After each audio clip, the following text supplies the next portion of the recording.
দেখুন আমরা আজকে এখানেতে SBMCM এর স্কলারশিপ আছে, সেই স্কলারশিপের পোর্টালে এসেছি।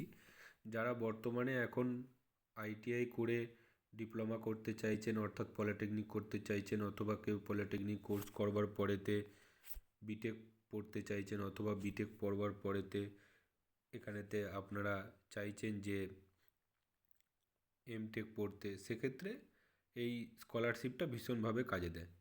এবার 2025 এবং 2026-এর যে রিনিউয়াল অ্যাপ্লিকেশন প্রসেস সেটা চালু হয়ে গেছে।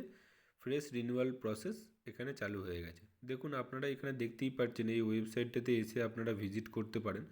এবার এখানেতে ওয়েবসাইটটাতে fresh and renewal application process started এখানে থেকে হয়ে গেছে, আপনারা করে নিতে পারেন। এখানে ওকে করে দেওয়ার পরে যারা অলরেডি জানেন এই সমস্ত বিষয়গুলো, অর্থাৎ আগে থেকে অ্যাপ্লাই করেছেন বা আপনারা আগেতে এই পোর্টালের মাধ্যমে আপনারা স্কলারশিপ অ্যামাউন্ট পেয়েছেন, সেখানেতে আপনারা তাদের রেজিস্ট্রেশন দিয়ে আপনারা অ্যাপ্লিকেন্ট লগ ইন দিয়ে ঢুকতে পারবেন। অর্থাৎ আপনারা অ্যাপ্লিকেন্ট লগ ইন দিয়ে যারা আগে থেকে অ্যাপ্লিকেশান আইডি যাদের আছে তারা অ্যাপ্লিকেশান আইডি দিয়ে ঢুকতে পারবেন, এবং যাদের এখানেতে নতুন ক্যান্ডিডেট আপনারা রেজিস্ট্রেশন করতে পারবেন টপার এবং নন টপার।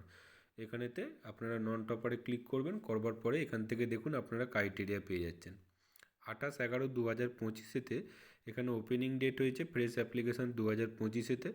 তারপরেতে এটা এখনও পর্যন্ত অনেক দিনই চলবে, আপনারা নিশ্চিন্তে এখানেতে অ্যাপ্লাই করতে পারেন। এখানেতে কি কি লাগবে না লাগবে এগুলো সমস্ত কিছু এখানেতে বলা আছে, আপনারা ধৈর্য ধরে পড়ে নেবেন। তারপরেতে এখানেতে টিকমার্ক দিয়ে প্রসেস টু রেজিস্টারে করলেই আপনারা এখানেতে রেজিস্টার করতে পারবেন। এবং এখানেতে বিভিন্ন ক্যাটাগরি স্টুডেন্টরা তারা করতে পারবে। যারা স্কুলে পড়ছে তারাও করতে পারবে, এখানেতে যারা টেকনিক্যাল এডুকেশন করছে তারাও করতে পারবে, এখানেতে যারা পাবলিক ইনস্টিটিউটে পড়ছে এবং কন্যাশ্রী তারাও করতে পারবে, ডিগ্রি জেনারেল কলেজেও করতে পারবে। তারপরে টেকনিক্যাল এডুকেশান যারা বিটেক বিই করছে তারাও করতে পারবে, এবং মেডিকেল স্টুডেন্ট যারা আছে বা নার্সিং স্টুডেন্ট যারা আছে তারাও করতে পারবে। আশা করছি আপনাদের ভিডিওটা ভালো লেগেছে। ধন্যবাদ, ভালো থাকবেন, সুস্থ থাকবেন। দেখা হচ্ছে আবার নেক্সট ভিডিওতে।